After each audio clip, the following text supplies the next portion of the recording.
এবার ঈশ্বর জানিসা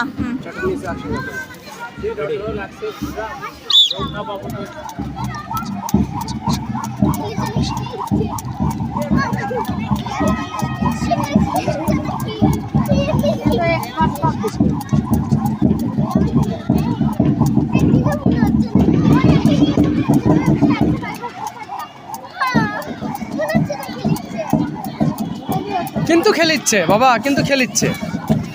এরকম করে খেলতে হবে, শিখতে হবে তোমাদেরও। আমি একটু